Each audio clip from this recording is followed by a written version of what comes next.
Денеска се наоѓаме на улица Рузвелтова, една од антологиските градски улици, каде што во изминатиот период екипите на Паркови и Зеленило извршија целосно обновување овдека на дрворедот, меѓутоа и на зеленилото. Некаде пред 2 години започнавме со замена на дрвата на почеток на Рузвелтова и тоа исечените диви постени кои што беа таму. Овдека сега влегуваме со обновен и целосно заменет дрворед на црвени јасени, кои што се автентични растенија кои што во Скопската Котлина и во самиот град Скопје долги години Скопјани може да ги гледаат.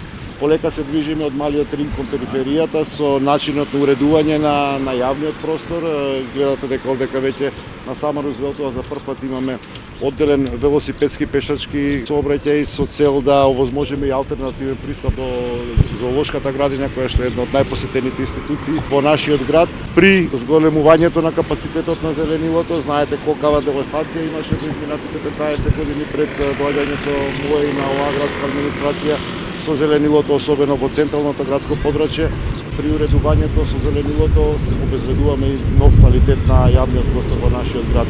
Се обидуваме секаде каде што е возможно да ги обновиме или замениме исечените дрва и да ги обновиме дрворедите, како што е овдека во овој случај, и просторот од место кое што беше неформално паркиралиште, паркирање по тротоари, да го направиме простор по кој што движењето и ќе биде хумано. Со ова продолжуваме, не застануваме тука, ние сме некаде на средината на пролетниот дел за зеленувањето на нашиот град и мислам дека зеленилото, она што го направивме во изминативе 3 години, тоа како го менува ликот на нашиот град. Благодарам.